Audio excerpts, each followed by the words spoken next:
ఓం శ్రీ గురుభ్యో నమః. శ్రీ శ్రీ శ్రీ యోగి రామానంద గురుపాదుగా పూజయామి. శ్రీ లలితా సహస్రనామ స్తోత్రంలోని 42వ శ్లోక వివరణ. భక్తిప్రియ భక్తిగమ్య భక్తివస్య భయాపహ సాంభవి శారదారాధ్య సర్వాణి సర్మదాయిని. భక్తిప్రియ భక్తిగమ్య భక్తివస్య భయాపహ. ముందుగా భక్తిప్రియ అంటే భక్తి గలవారు భక్తులు. అటువంటి భక్తుల మీద ప్రేమ గలది శ్రీదేవి. అందుకే భక్తి ప్రియ అయింది అమ్మ. ఈ భక్తి 2 రకాలు, ముఖ్యము గౌణము అని ఈ 2 రకాలుగా ఉంటుంది.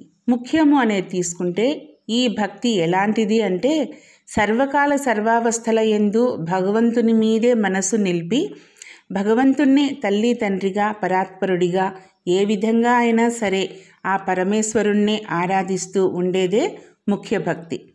రామదాసు తుకారాం వంటి వారు ఆ కోవకు చెందినవారే. రెండవది గౌడ భక్తి. దీనిలో కామ్యసిద్ధి కోసం దేవుణ్ణి ప్రార్థించడం అన్నమాట.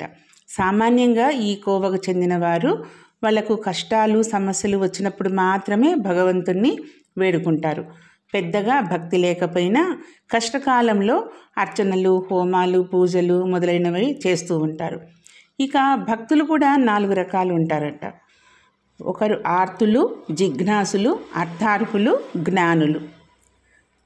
ఆర్తితో భగవంతుని ప్రార్థించే వాళ్ళు గజేంద్రుడు అనమాట. జిజ్ఞాసతో ప్రార్థించిన వాడు ఉద్ధవుడు. అర్థార్తితో ప్రార్థించిన వాడు ధ్రువుడు. జ్ఞానంతో భగవంతుని ప్రార్థించిన వాడు ప్రహ్లాదుడు.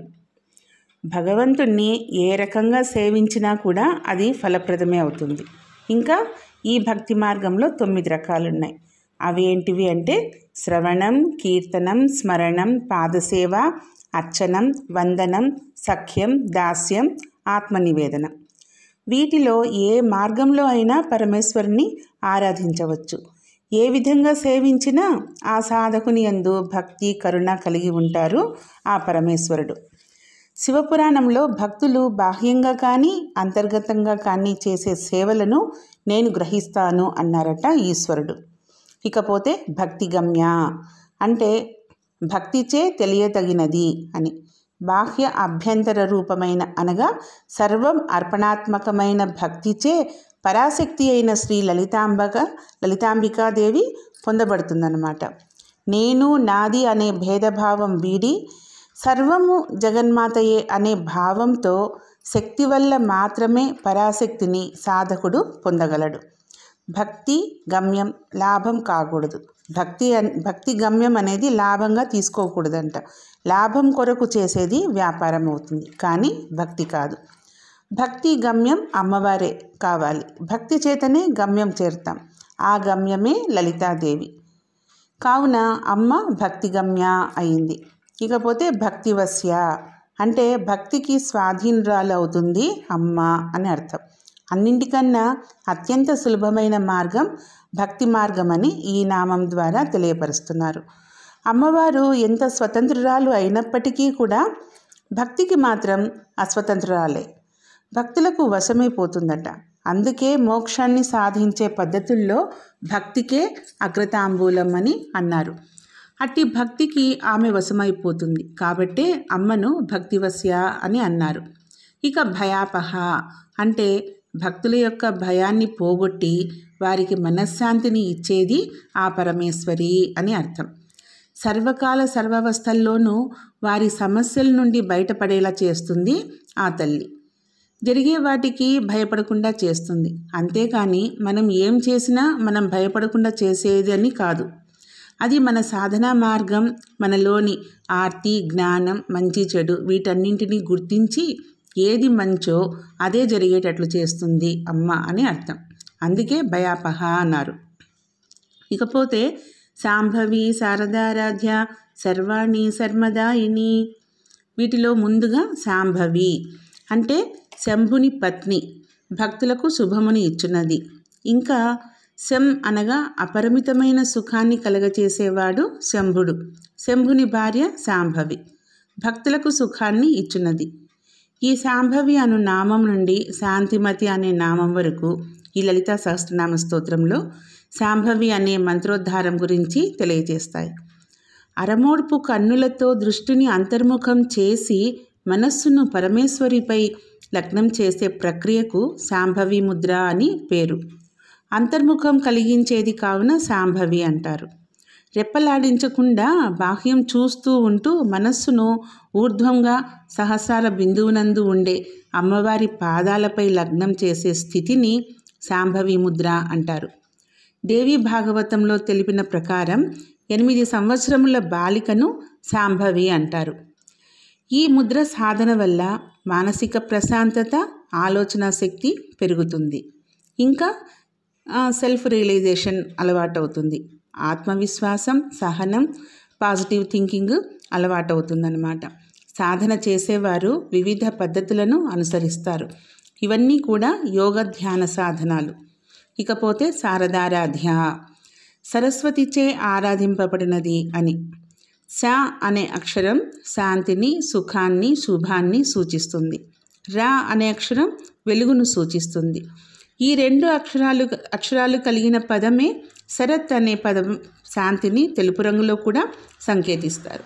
స్వచ్ఛమైన తెల్లని వెలుగు, పరమ ప్రకాశవంతమైన లక్షణం కలిగిన వస్తువు కానీ వాతావరణం కానీ శరత్ అనే పదంతో సూచించవచ్చు. ఇటువంటి లక్షణం కలిగినదే కాబట్టి సరస్వతిని శారద అని అన్నారు. ఈ శరత్ లక్షణము ఉండే కాలాన్ని శరదృతువు అన్నారు. ఇది అశ్వయుజ మాసంతో ప్రారంభమవుతుంది. వర్షాకాలంలో నీరు బురదతో నిండి ఉండి శరత్కాలమందు అడుక్కుపోయి తేటగా అవుతుంది. కాలుష్యాలు, మలినాలు పోగొడుతుంది. అంటే రజోగుణము, తమోగుణము కలిస్తే కాలుష్యం. అది నివారించే ఋతువు శరదృతువు. శరదృతువుకు ఉన్న విశేషం చైతన్యం. శారద అంటే ప్రసన్నతాభావం. ఎవరి మనసుకు శారద అనబడే స్థితి ఏర్పడుతుందో అట్టి వారి పూజను అమ్మవారు స్వీకరిస్తారట. అంటే పూజ చేసే వారి మనసు అంత ప్రశాంతంగా ప్రసన్న భావం కలిగి ఉండాలన్నమాట. ఇకపోతే సర్వాణి అంటే సర్వుని యొక్క పత్ని అని అర్థం.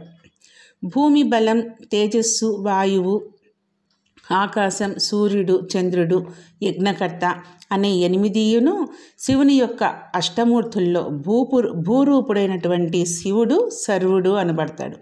ఆ సర్వుని భార్య అగుటచే సర్వాణి అయింది శ్రీదేవి. శ్రీ అనగా సంపద. శ్రీని సర్వతా వ్యాపింపచేయువాడు సర్వుడు. భూమి నుండే సంపదలన్నీ కలుగుతున్నాయి. భూస్వరూపుడగు శివునకు సర్వుడనే పేరు. ఆయన భార్య కాబట్టే సర్వాణి. భూదేవి స్థూల సంపదకు, శ్రీదేవి సూక్ష్మ సంపదకు సంకేతాలు. సర్వ శివస్థాణు అని నామాలు శివకేశవులకిద్దరికీ చెల్లుతాయన్నమాట. ఇకపోతే శర్మదాయిని అంటే శాంతిని, సుఖాన్ని ఇచ్చున్నది అమ్మ అని అర్థం. ఆ తల్లిని శరణు వేడిన వారికి సుఖాన్ని, సంతోషాన్ని ప్రసాదిస్తుంది. సుఖం అంటే కేవలం ధనధాన్యాలు, భోగభాగ్యాలు మొదలైన ఐహిక సుఖమే అని కాకుండా జీవులకు సహజంగా ఉండే అవసరాలు, న్యాయమైన కోరికలు ఆ తల్లి అనుగ్రహిస్తుంది. ఆ తల్లి ఆధ్యాత్మిక సాధన చేస్తూ తనను తాను అన్వేషించే ప్రయత్నం చేసే భక్తులకు మార్గం చూపిస్తుంది. ప్రతి జన్మలోనూ చేసుకున్న పుణ్య పాప కర్మలతో పాటుగా ఆధ్యాత్మిక సాధన కూడా వెంట ఉంటుంది. అదే జీవునికి వివేకాన్ని, ఆధ్యాత్మిక మార్గం వైపు ఆసక్తిని కలిగిస్తుంది. అయితే ఇన్ని పూజలు చేస్తున్నాం కదా, మాకెందుకు ఈ కష్టాలు అని అనుకుంటారు. చేసే సాధన ఆగడం కోసం మన కర్మలు కొన్ని ఆటంకంగా అడ్డుపడవచ్చు. లేదా త్వరగా ఆ కర్మల నుండి విముక్తి పొంది ఆధ్యాత్మికం వైపుకు ఇంకాస్త భగవంతునికి చేరువ కావడం కోసం అలా కష్టాన్ని అనుభవిస్తూ ఉండొచ్చు. ఏదైనా మనది కానిది మనం అనుభవించడం లేదు అని తెలుసుకోవాలి. ఇలా ఎన్నో పరీక్షలు ఎదుర్కొంటూ దైవం పట్ల విశ్వాసం కోల్పోకుండా సాధన చేసే వారికి శాశ్వత సుఖాన్ని ఆ తల్లి అనుగ్రహిస్తుంది. అందుకే ఆ తల్లిని శర్మదాయిని అని అన్నారు. ఓం శ్రీ మాత్రే నమః. ఓం శ్రీ గురుభ్యో నమః.